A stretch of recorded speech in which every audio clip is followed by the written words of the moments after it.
Platón nació en 427 a.C. en Atenas. Discípulo de Sócrates, escribió una gran cantidad de diálogos, en la mayoría de los cuales puso a su maestro como personaje central. Platón desarrolló una teoría según la cual todas las cosas particulares pueden entenderse en virtud de participar de ideas universales. Estas ideas son el objetivo de la filosofía. Con este planteo, Platón inauguró nada menos que el pensamiento metafísico occidental.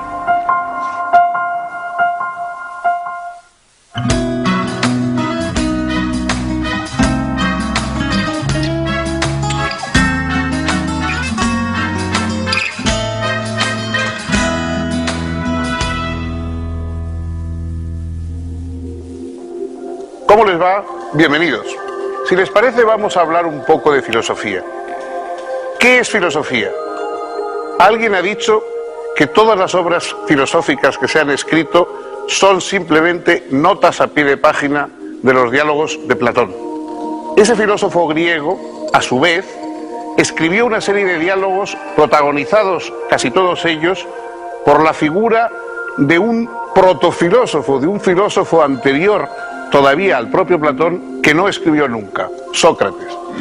Un personaje extraño, humorístico, que algunos tenían por un bufón, que otros tenían por un personaje subversivo, que deambulaba por Atenas sin ninguna prosopopeya, sin darse importancia, sin considerarse un gran profesor, simplemente preguntando a los ciudadanos de la polis, de Atenas, si sabían qué era la belleza, qué era la verdad, qué era la justicia, y cuando ellos, riendo y considerando que eran temas muy sencillos, le daban una respuesta convencional, él comenzaba a hacer preguntas sobre esa respuesta convencional hasta poner en claro que al menos no sabían cuál era la respuesta.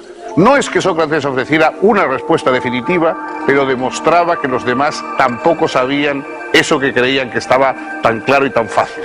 Platón recoge esos diálogos protagonizados por la figura de Sócrates, de ese personaje que sin énfasis, sin adoptar un aire de gran sabio, sin darse ningún tipo de importancia, ni por supuesto decir que tenía ninguna autoridad de tipo divino, ese personaje que se acerca a los demás de hombre a hombre con una interrogación en los labios, es el inicio de la filosofía.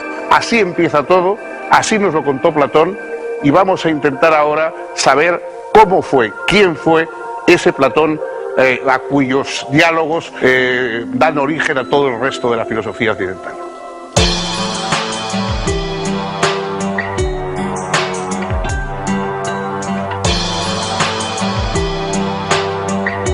Platón nació en Atenas en el año 427 a.C., en el seno de una familia aristocrática.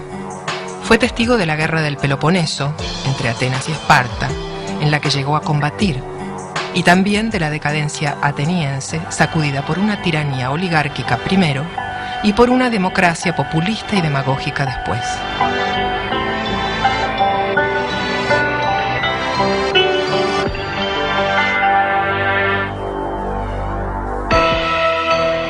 Platón era discípulo de Sócrates, de quien había heredado la búsqueda conceptual y la exigencia ética. Pero Sócrates fue víctima de acusaciones absurdas y finalmente resultó condenado a suicidarse mediante envenenamiento.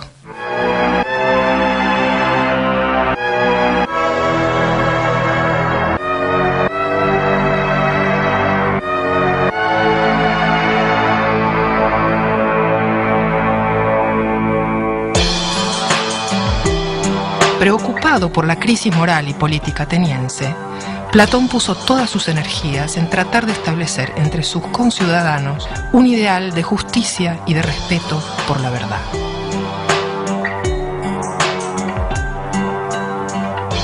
Para ello, fundó su célebre academia, destinada a dar educación filosófica a los futuros políticos y gobernantes, y escribió un gran número de bellísimos diálogos donde abordaba diferentes problemas filosóficos.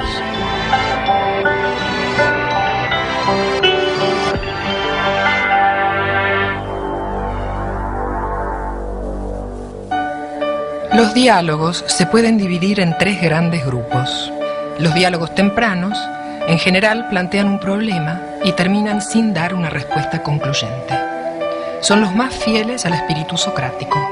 Más que solucionar un problema determinado, aspiran a revelar lo problemático de nociones que habitualmente se adoptan sin reflexión.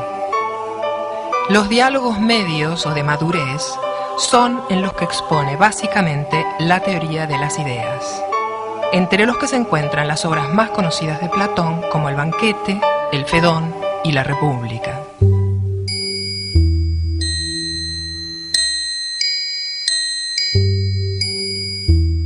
Las ideas, según Platón, son objetivas, eternas y universales. Los triángulos concretos, por ejemplo, pueden ser imperfectos y terminan por borrarse o desaparecer, pero la idea de triángulo, en cambio, es perfecta e inmutable. Es por la idea de triángulo que podemos reconocer que ciertas figuras geométricas, a pesar de lo diferentes que puedan ser entre sí, en tamaño, color, etc., son precisamente triángulos. Lo mismo ocurre con otras ideas no geométricas, como las de justicia, belleza, etc.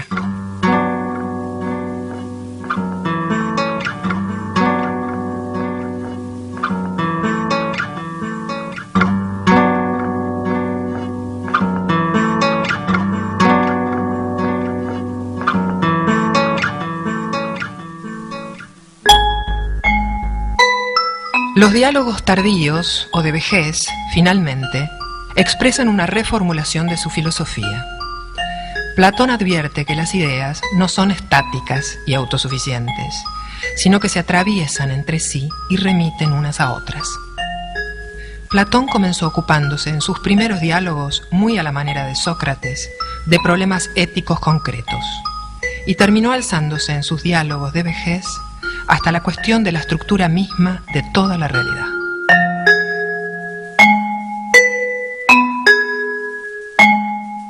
Una de las cuestiones centrales de la filosofía, a partir ya del propio Platón, ha sido buscar qué tienen en común las cosas detrás de su aparente diversidad. Nosotros vemos que hay una infinita diversidad de cosas distintas y algunas de ellas las agrupamos en una especie de clases o colectivos. Hablamos de árboles, de hombres, de peces, de estrellas, y quiere decir que esa diversidad de cosas tiene algo en común. Ese algo en común que tienen las cosas de un mismo género, de un mismo rango, es lo que más o menos Platón llama idea. Las ideas son algo así como los arquetipos a partir de los cuales se diseñan toda la diversidad de un grupo de cosas. Todos los hombres, todos los peces, todos los árboles, las plantas, lo que se quiera, es decir, cualquier género que uno quiere tomar. Eso es lo que hay que buscar, eso no es aparente, no se ve.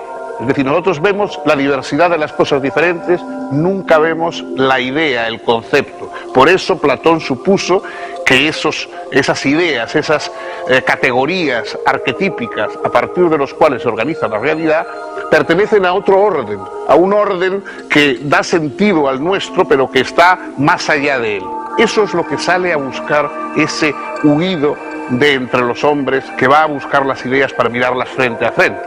Los demás, en el fondo de la caverna, están sometidos a ver puras sombras o sombras de sombras incluso, hasta que rompen la cadena, es decir, hasta que se ponen a pensar, porque la forma de liberarse por parte del ser humano es entregarse al pensamiento, y salen afuera a mirar las ideas frente a frente. Esa experiencia de liberación es lo que en su apología Sócrates, a punto de ser condenado a muerte, él dice: una vida sin examen no merece la pena de ser vivida. Es decir, una vida sin que en un momento rompamos con la rutina, con las sombras y salgamos a buscar las ideas en sí mismas, no merece la pena de ser vivida. Este es el criterio filosófico a partir del cual nace toda la trayectoria del pensamiento occidental.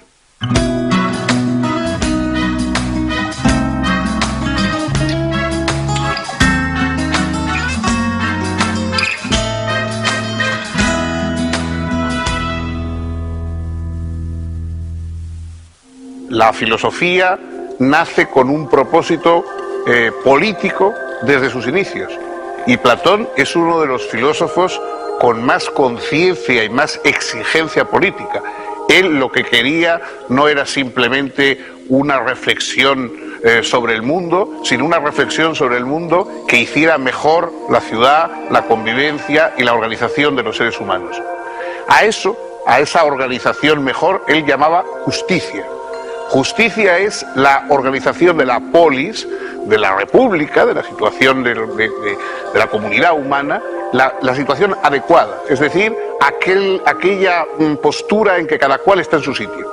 La justicia es que cada cual tenga lo que le corresponde y que cada cual desempeñe el papel que mejor le puede ir en la colectividad. Y sobre eso Platón reflexiona en uno de los diálogos, quizá el más famoso de todos sus diálogos, La República, en la que lo que se plantea es en qué consiste verdaderamente una ciudad bien organizada. El régimen pensado por Platón es rígido. De hecho, en un momento incluso dice que hay que desterrar a los poetas de la ciudad porque los poetas mienten mucho, porque los poetas cuentan y hablan solamente de pasiones y de situaciones subjetivas, y los seres humanos olvidan que la dimensión más importante de sus vidas es la colectiva, es la que comparte con los demás, no la subjetiva. Algunos, Popper por ejemplo, han dicho que Platón es incluso el padre de los estados totalitarios, porque a pesar de lo lejísimos que estamos, naturalmente, del totalitarismo moderno, pero hay una vocación ordenancista, autoritaria, rígida, en el planteamiento cerebral que hace Platón.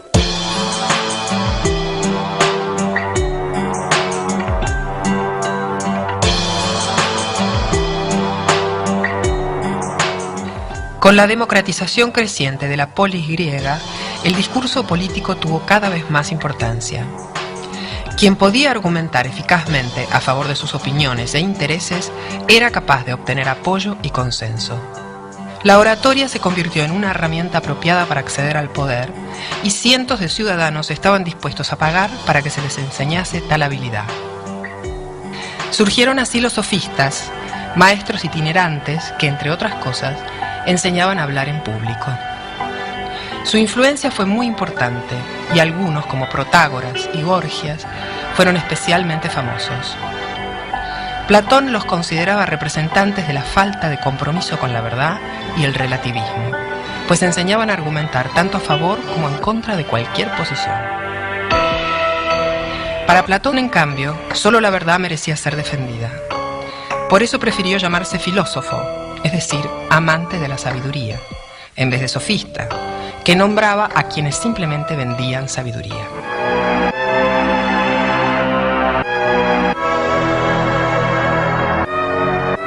Nada había en la filosofía anterior a Platón que permitiera prever su concepción. Los filósofos anteriores solo habían tratado de explicar la naturaleza física. Pero ahora, a partir del pensamiento platónico, la ética, la política y la estética encontraron también su lugar en la reflexión filosófica, al lado de la tradicional pregunta por la realidad física y los problemas del cambio y la permanencia que habían ocupado ya a Heráclito y Parménides, entre otros.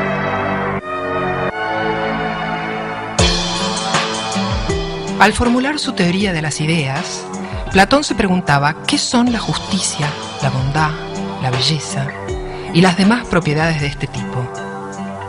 Con este preguntar abre nada menos que el pensamiento metafísico occidental.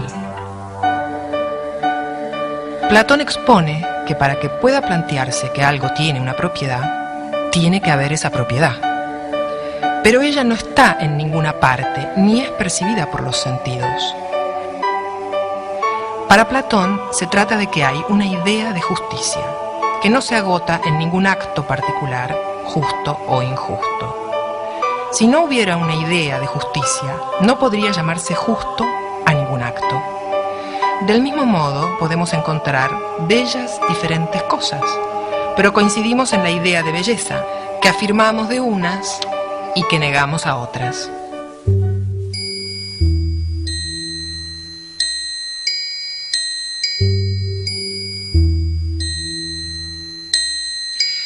Platón expone que el filósofo es quien puede progresar desde las cosas bellas hasta la idea de belleza.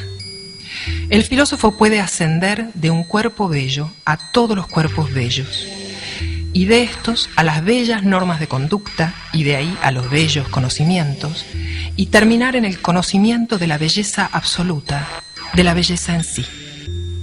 Si la idea de belleza fuera solo subjetiva, si fuese distinta en cada hombre, nadie sabría a qué se refiere otro al decir que algo es bello. La vida en común sería entonces imposible.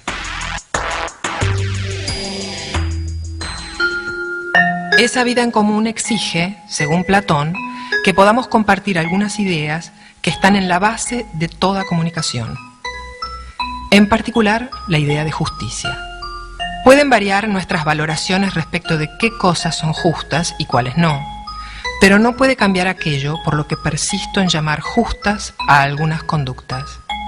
Es porque hay una idea eterna, objetiva y universal de justicia, que es posible alcanzar consensos éticos o políticos.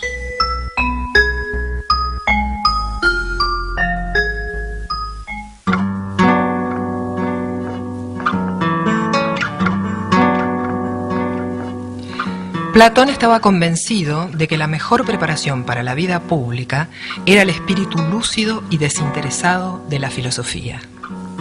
Con ese propósito había fundado en Atenas, en el año 388, lo que se podría llamar la primera universidad de Europa. Ubicada cerca del santuario consagrado al héroe Academo, había recibido el nombre de Academia. A ella concurrieron jóvenes de Atenas y de otras ciudades para aprender no solo filosofía, sino también matemáticas, astronomía y ciencias físicas y naturales. Antes de crear la academia, Platón había intentado hacer un filósofo de Dionisio de Siracusa. La aventura finalizó en el año 388 con Platón ofrecido a la venta en un mercado de esclavos, ocasión en que un amigo lo compró para liberarlo. Cuando 20 años más tarde el tirano falleció, lo sucedió en el trono de Sicilia su hijo Dionisio II, quien invitó a Platón a su corte por una temporada. El filósofo volvió una vez más a Siracusa con la intención de hacer del joven Dionisio II un rey filósofo. Platón presentó un proyecto de constitución que fue desechado por Dionisio II. Aconsejó la organización de una confederación de ciudades contra la amenaza de Cartago, que jamás fue instrumentada, y requirió la amnistía para los opositores políticos del joven tirano, lo que fue desestimado. Platón se vio obligado a admitir que no podía pretender que los gobernantes fuesen lúcidos y desinteresados. En el último de sus diálogos, titulado Las leyes, abandonó la noción del rey filósofo y confió a la organización legal lo que ya no podía esperar de la sabiduría de los individuos. Este es el diálogo más extenso, un diálogo donde Platón ofrece un segundo modelo de Estado, después del de la República, pero un modelo pautado exclusivamente por leyes, a diferencia del modelo de los diálogos medios, donde importa sobre todo que los filósofos gobiernen y pareciera que la ley ocupa un lugar secundario. En su último diálogo, Platón deposita la esperanza de un orden político justo y armonioso en el adecuado ordenamiento jurídico.